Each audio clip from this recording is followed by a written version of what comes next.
Halo,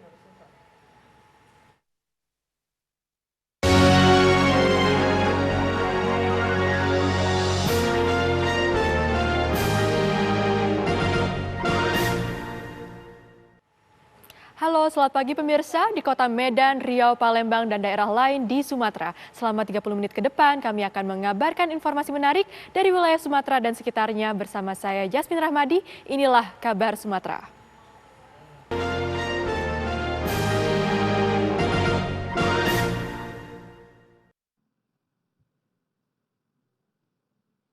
Jaksa penuntut umum dibuat takjub saat mengetahui bahwa tim kuasa hukum dari terdakwa Ferdy Sambo langsung mengajukan eksepsi atau nota keberatan berbarengan dengan hari pembacaan dakwaan untuk dirinya.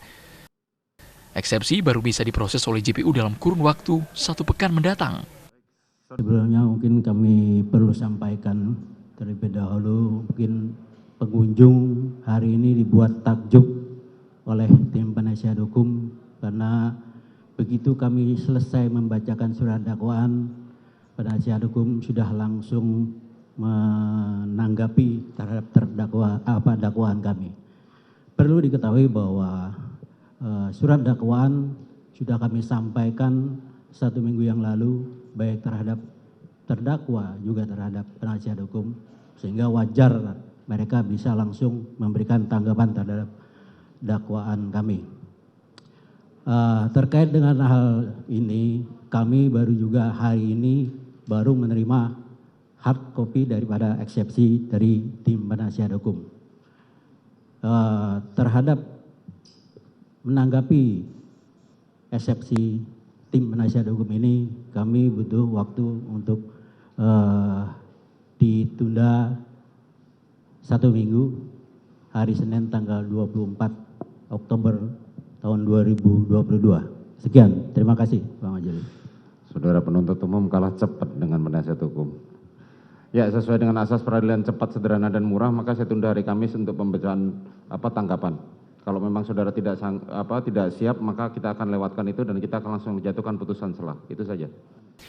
Dalam eksepsinya, Ferdy Sambo melalui kuasa hukumnya berulang kali menekankan surat dakwaan yang disusun JPU tidak cermat, bahkan menyimpang dari hasil penyidikan dan ketentuan hukum. Tak hanya itu, eksepsi Sambo juga mengutip sejumlah keterangan dari Putri Chandrawati dan Richard Eliezer. PIT B 2022 atas nama Ferdy Sambo dinyatakan ditutup.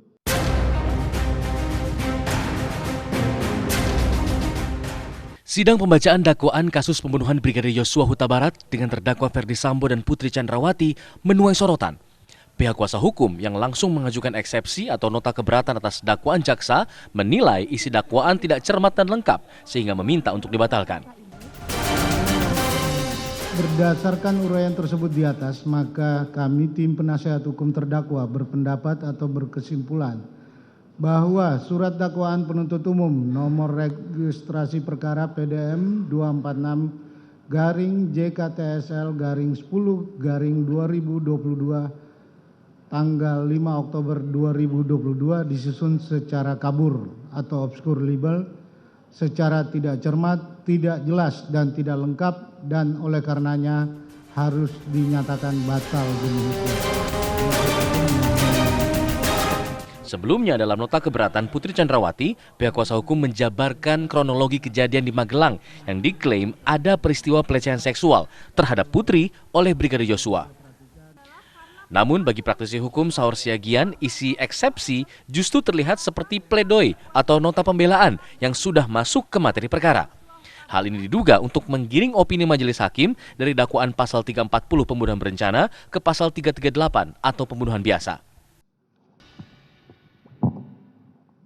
Saya lihat ini sebenarnya menurut saya, sama dibilang oleh Pak Ahyar, sebenarnya belum masuk materi perkara, tapi mereka semua dielaborasi soal kejahatan atau peristiwa pelecehan seksual yang yang di Magelang tersebut. Kalau saya melihat tuh bagaimana mereka lepas dari rencana pasal 340, kemudian saya kira itu yang menjadi concern daripada penasihat hukum. Sekalipun menurut saya itu cukup lemah karena bukti-bukti atau dakwaan yang diberikan oleh Pak jaksa penuntut menurut saya cukup jelas, kemudian cukup cermat dan lengkap menurut saya. Sementara bagi kuasa hukum keluarga korban, dakwaan jaksa sudah cukup cermat dan lengkap, sehingga ia memprediksi hakim akan menolak eksepsi Sambo dan Putri. Mengenai substansinya, ya, saya sangat yakin bahwa eksepsi ataupun nota keberatan dari para penasihat hukum Ferdi Sambo, baik Ferdi Sambo ataupun Putri Chandrawati, keduanya akan ditolak. Kenapa saya yakin ditolak?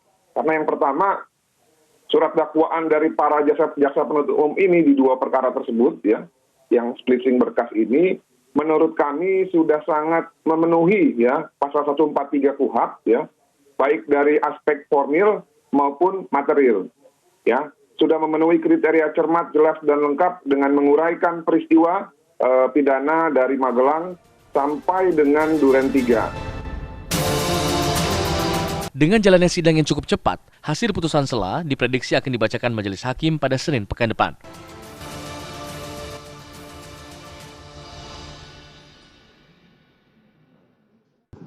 Saudara terdakwa, saudara sudah mengerti atas dakwaan dari jaksa penuntut umum tadi? Mohon maaf Yang Mulia, saya tidak mengerti akan dakwaan tersebut. Tidak mengerti. Iya, saya tidak mengerti. Silahkan dijelaskan lagi, saudara jaksa penuntut umum. Apa inti dari dakwaan ini? Mohon maaf Yang Mulia, saya tetap tidak mengerti. Bagaimana? Silakan konsultasi dengan penasihat hukum saudara. Terima kasih Yang Mulia. Silakan. Putri Chandrawati mengaku tidak mengerti usai jaksa penuntut umum membacakan surat dakwaan terhadap dirinya. Tak hanya sekali, bahkan 2 kali dirinya menjawab tidak mengerti ketika ditanya oleh hakim. Ia pun diminta hakim untuk berkonsultasi dengan penasihat hukumnya. Dalam sidang perdana pembunuhan Yosua yang digelar di Pengadilan Negeri Jakarta Selatan Senin kemarin, tim penasihat hukum menyebut kliennya mengalami depresi. Mengikuti terdakwa. Jadi tolonglah bahwa ada hak kami selaku penasihat hukum untuk mengunjungi klien kami. Dan perlu kami sampaikan, keadaan klien kami ini berdasarkan psikiater dari kejaksaan sesuai surat kami. Itu dalam keadaan kondisi trauma berat dan depresi. Suratnya ada di kejaksaan. Kami sudah tulis di situ di surat kami nomor suratnya, sehingga kami khawatir Yang Mulia. Khawatir kita ingin mengunjungi, besuk juga tidak bisa. Jadi kalau mau kita sama-sama mengikuti apa yang diatur dalam KUHP, kita harap sama-sama mengerti dan memahami. Demikian Yang Mulia, terima kasih. Oke, terima kasih. Jadi karena kondisi klien kami menurut asesmen psikiater dan juga tadi ada analisis forensik berada dalam keadaan depresi, kami juga membutuhkan akses untuk membawa psikiater ke rutan. Tentu kami akan mengikuti prosedur dan waktunya. Ya, mengenai itu silahkan dibicarakan, tidak perlu melalui pengadilan sampai nanti kalau memang dia harus dirawat maka akan kami keluarkan pembantaran. Itu saja yang bisa kami sampaikan. Jadi terkait dengan hal itu Yang Mulia, klien kami di-assess oleh psikiater dari Kejaksaan Agung, tapi kami tidak mendapatkan hasilnya dan kami sudah mengajukan surat juga pada Kejaksaan Agung. Terima kasih Yang Mulia. Ya, nanti itu akan diselesaikan di lapangan ya, begitu ya. Mengenai akses apa segala macam sepanjang memang nanti penasihat hukum bisa membuktikan, jaksa juga bisa membuktikan, silakan saja lah. Izin Yang Mulia. Jadi terkait dengan mendatangkan psikiater, itu sebenarnya kami pun sebenarnya sudah ada. Jadi kalau misalkan di luar dari psikiater kami juga nanti akan sangat sulit untuk bisa menerima. Jadi kita harus cari jalan tengahnya nih. Nah makanya kalau sudah seperti itu kan tadi disampaikan sama saudara penasihat hukum bahwa mereka hanya meminta hasil dari Kejaksaan Agung. Oke. Nah mungkin bisa ditindaklanjuti untuk diberikan hal itu, hasil tes kejiwaan kemarin apa dan bagaimana, karena jaksa penuntut umum punya psikiater sendiri, tim psikiater sendiri. Itu ya. Oke. Putri Chandrawati akan kembali menjalani sidang pada Kamis mendatang dengan agenda pembacaan tanggapan nota keberatan atau eksepsi oleh jaksa penuntut umum. Tim TV One mengabarkan.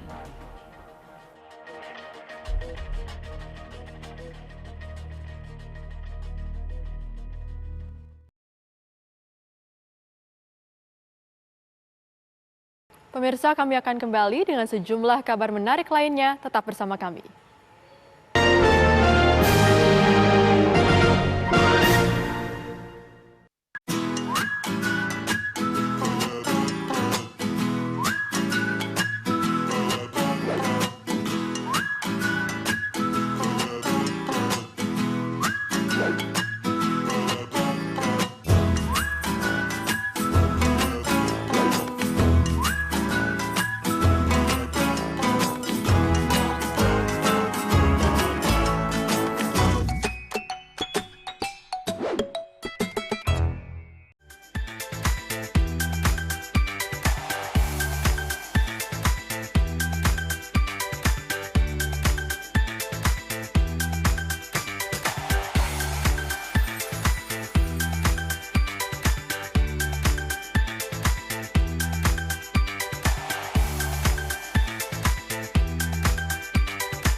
Aktual, faktual, dan lengkap adalah landasan sebuah berita menghasilkan perspektif secara tepat.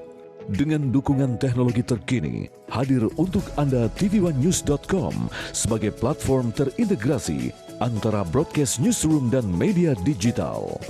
Akses segera tvOneNews.com melalui website maupun smartphone Anda berbasis Android dan iOS.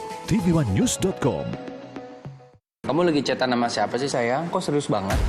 Aku lagi nonton sinetron mas di TV streaming. Habis aku males nonton di TV kita, gambarnya banyak semut. Sayang, sekarang kan siaran TV udah digital. Tinggal dipasangin set-top box-nya, langsung nyala. Ih, keren banget mas. Aku pindah nonton di TV aja. Lebih enak nonton di TV kan daripada di handphone, nanti sakit matanya. Udah gitu siaran TV digital ini banyak banget pilihan programnya. Bersih gambarnya, jernih suaranya, canggih teknologinya. Siarannya gratis dan nggak pakai kuota internet. Sukseskan migrasi digital, siaran TV digital. Keren! tvOneNews.com, portal web terintegrasi, aktual, cepat dan lengkap, menyajikan berbagai informasi dengan inovasi digital terkini, berbagai kanal unggulan untuk Anda kunjungi, news, daerah, lifestyle, religi, dan kanal khusus G20. tvOneNews.com, aktual, cepat dan lengkap, layanan konten digital terbaik untuk Anda.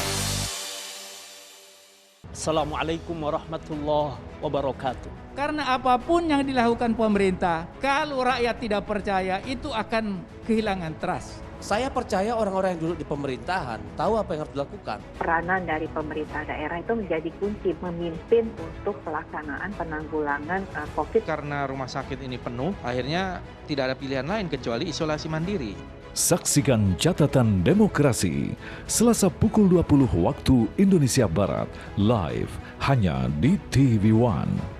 Puas kamu bikin aku kesel terus. Aku salah apa lagi sih sayang? Bukan kamu mas, ini TV-nya nih berbayang terus. Aku udah beliin kamu set-top box TV buat nonton siaran TV digital. Kau pasangin ya. Kalau TV kita udah digital, tinggal di-scan ulang aja. Gampang kan? Siaran TV digital itu pilihan programnya banyak, bersih gambarnya, jernih suaranya, dan canggih teknologinya. Siarannya gratis sayang, dan nggak harus pakai kuota internet. Sukseskan migrasi digital, siaran TV digital. Keren!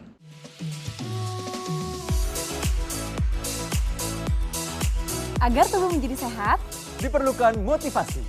Saksikan Hidup Sehat dan Hidup Sehat Plus setiap Senin sampai Jumat. Pukul 9 pagi, hanya di TV One.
Puji syukur dan Tuhan Yang Maha Esa, karena hari ini kita berjika memancing ikan, lebar kail kata muara. Salam sapa kita bicara. Assalamualaikum warahmatullahi wabarakatuh. Yang terhormat Wakil Direktur Utama Bank BTN Bapak Nixon LP Nabitupulu, selamat datang Bapak. Bersama rekan asosiasi KPR Pasti Bintang. Untuk kita semua yang hormati Wakil Bank BTN Bapak Nixon LP Nabitupulu, kemudian Bu Rizka dan tim Kepala Divisi MSLB, ada Pak Romeo, dan juga di sini ada Ketua Asosiasi Agensi dan tim Pak Erwansyah Are, Pak ya, RAJ bukan RPJ, Pak ya, dan pengurus jajaran. Baik, Bismillahirrahmanirrahim. Assalamualaikum warahmatullahi wabarakatuh. Salam sejahtera buat kita semua. Yang terhormat Pak Nixon, Pak Aversi, kemudian Impera, apa lagi? Pernah izin yang belum saya sebutkan, tapi luar biasa hari ini bisa hadir ketemu, kemudian teman-teman pengembang semua yang hari ini. Bapak Ibu yang saya hormati, ada Pak Irwan, Pak Reza, teman-teman dari Impera, Pak Leo dari R&D, teman-teman pengusaha, developer yang hari ini ikut pameran maupun yang tidak ikut expo, terima kasih selamat saya ucapkan, karena bisa ikut expo di acaranya Asosiasi Pengembang dengan Bank Tabungan Negara. Pemirsa, untuk terus berinovasi memenuhi kebutuhan perumahan rakyat yang semakin membesar dan tentunya di tengah pandemi dan ancaman pemanasan global, Bank BTN menggelar BTN Property Expo 2022 dan dilaksanakan di 6 kota, yang salah satunya merupakan kota Medan. BTN Property ini digelar di Center Point Mall Medan dari 17 Oktober hingga 23 Oktober 2020. Nah, kira-kira seperti apa rangkaian dan juga tawaran-tawaran menarik yang disediakan dalam rangkaian BTN Property Expo 2022 ini? Langsung saja saya mau berbincang dengan Wakil Direktur Utama Bank BTN, sudah ada Bapak Nixon LP Nabitupulu. Bapak, apa kabar Pak Nixon? Terima kasih, baik Pak. Baik Pak Nixon, mungkin yang pertama saya ingin bertanya, bisa dijelaskan mengenai rangkaian acara pameran BTN Property Expo 2022 ini? Oke, terima kasih Mas. Jadi kita hari ini di Kota Medan lakukan BTN Property Expo, juga terjadi di 6 kota gitu ya, bersamaan dan selain di Jakarta. Karena selama ini BTN itu selalu bikin di Jakarta atau dilakukan secara virtual, sudah 2-3 tahun terakhir. Nah, kita lakukan di Medan karena kita melihat bahwa ada animo yang cukup besar masyarakat Sumatera Utara, terutama sekali masyarakat milenial untuk memiliki rumah yang layak huni. Nah, Medan kita pilih karena memang potensinya cukup besar dan transaksi bisnis perumahannya juga kelihatan tumbuh cukup baik. Baik, nah tadi Bapak mengatakan bahwa ini sasarannya salah satunya merupakan generasi milenial. Nah, saya ingin bertanya dulu Pak, di Indonesia nih, kebanyakan, terutama untuk BTN ya, kebanyakan kebutuhan rumah itu biasanya rumah pertama atau untuk investasi Pak? Ya, memang BTN itu fokus sekali ke first home buyer istilahnya ya, rumah pertama, dan pada umumnya adalah kalau sekarang bisa lebih dari 70% kaum milenial. Dan mereka biasanya adalah pasangan baru atau yang sudah berumah tangga di bawah 10 tahun. Mereka memiliki keinginan karena selama ini mungkin kontrak atau numpang di tempat yang lain, lalu mereka memiliki keinginan memiliki rumah. Dan biasanya BTN sangat fokus memang di segmen yang harga nilai rumahnya di bawah 1 miliar rupiah. Nah, ini yang paling banyak di Medan adalah di sekitaran kota Medan sebenarnya. Nah, tadi Bapak mengatakan bahwa pasangan-pasangan muda, dan tentunya pasangan muda ini membutuhkan kemudahan Pak. Nah, kira-kira skema seperti apa yang ditawarkan oleh BTN untuk mempermudah masyarakat? Hari ini udah pasti kita mengeluarkan skema yang sangat menarik, yaitu bekerja sama dengan developer. Kita mengeluarkan suku bunga 2,47% fix 1 tahun. Nah, itu nanti dia akan floating naiknya bertahap. Diatur tapi nggak memberatkan sampai 5 tahun ke depan. Sehingga daya beli milenial itu bisa dan sanggup mengangsur. Karena yang jadi isu adalah sekarang itu udah bukan DP. DP itu bisa sampai 0, sekarang itu udah lama sekali. Yang penting adalah mereka bisa mengangsur bulanannya dengan income yang mereka miliki, income pasangan suami dan istri, untuk bisa memiliki rumah. Nah itu yang kita dorong. Kedua, selain paket bunga murah, juga kita hari ini mengintroduce diskon untuk premi asuransi, karena biasanya KPR itu ada asuransinya. Kemudian DP-nya juga tadi murah. Kemudian biaya administrasinya juga kita potong. Jadi kemudian khusus untuk milenial sini juga kita ada yang kita sebut program nggak pakai mahal atau graduated payment mortgage. Tadi yang naiknya secara bertahap, karena kita hitung, Mas, biasanya teman-teman milenial sini 6 tahun setelah bekerja, dia akan punya kemampuan bayar yang normal. Makanya jangka waktunya kita buat menjadi graduatednya 5 tahun, dan masa tenor bahkan ada yang sampai 30 tahun. Jadi ngangsurnya jadi lebih rendah. Untuk nama-nama perusahaan yang tadi telah kami panggilkan dari PT Karoma Jatimas, PT Lestari Jaya Mulia, PT Gondang Rejolaras, PT Mulia Bahagia Sejahtera, PT Sinar Graha, untuk PT Nicoland Property dan PT Sinar Graha Indonesia.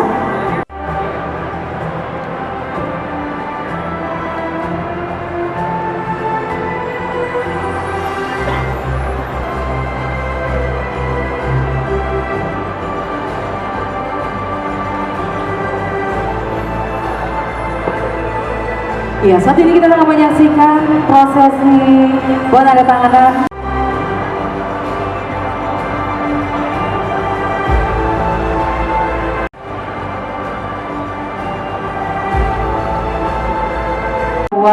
Penandatanganan telah kita laksanakan, ya.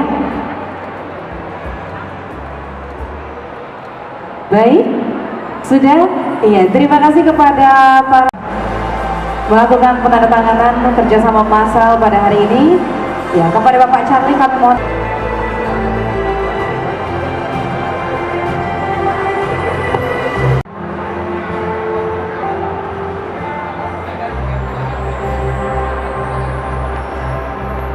Bersama-sama kita saksikan penandatanganan kerjasama BTN dengan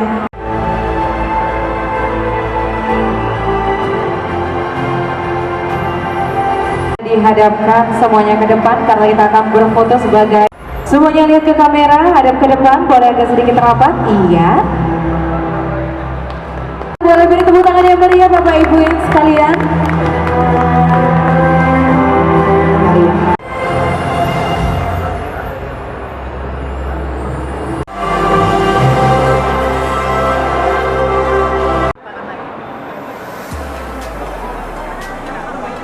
Baik Bapak, nah kira-kira apa saja yang bisa didapatkan ataupun target penjualan dalam agenda BTN Property Expo?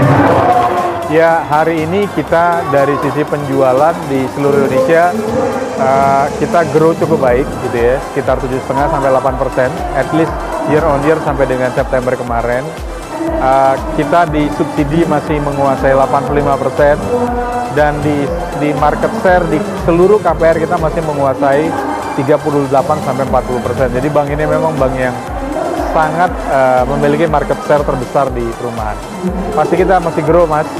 Dan kita yakin walaupun tahun depan orang lain ngomong krisis global, tapi kami yakin karena rumah adalah kebutuhan pokok, selain sandang pangan, papan adalah kebutuhan pokok, pasti orang tetap ingin memiliki rumah. Apalagi di Indonesia, 1 tahun itu 800.000 sampai 1 juta pernikahan baru.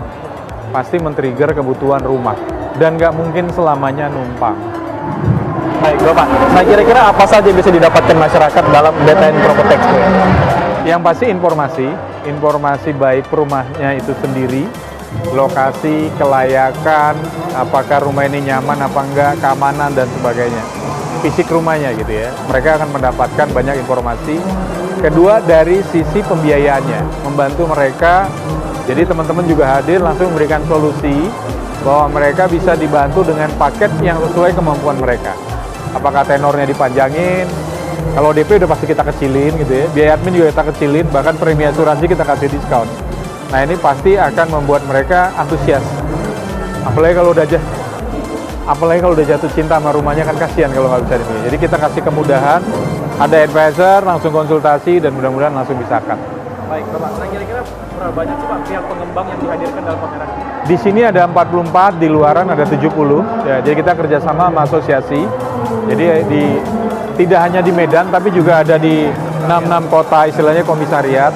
Ada di Siantar, di Rantau Prapat, dan sebagainya, seluruh Sumatera Utara. Running bersamaan pada hari ini. Medan adalah salah satunya.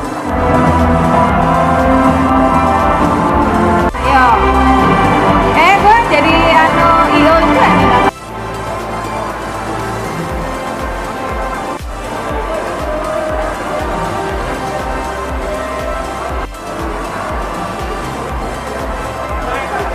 Ada di Center Point Medan, Sumatera Utara. Cek audio.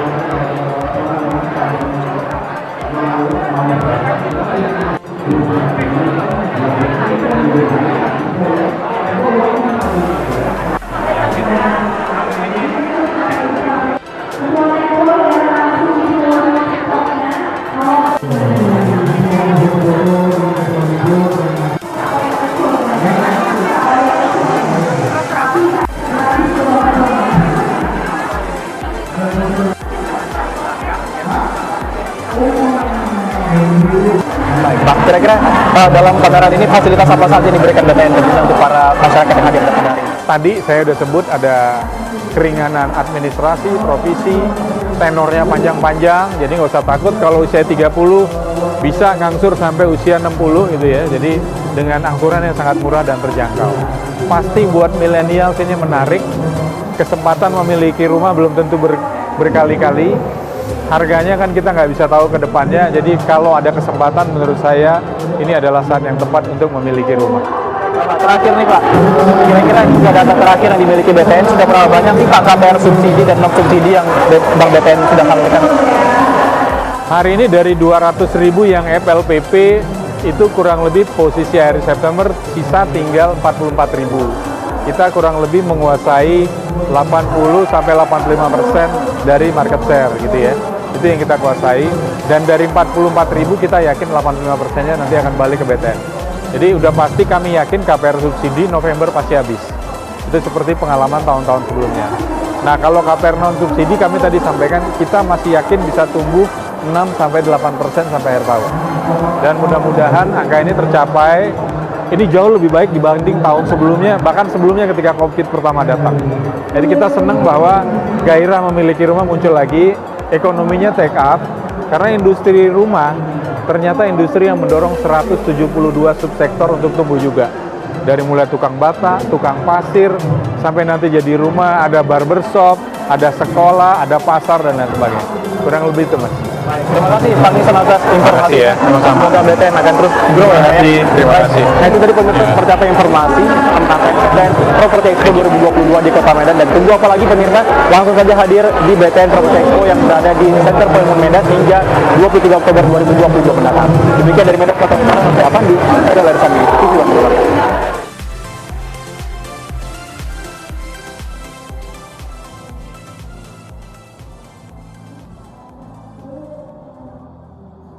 Demikian kabar Sumatera hari ini pemirsa, saya Jasmine Rahmadi, wakili kru yang bertugas, pamit undur diri, terima kasih dan sampai jumpa.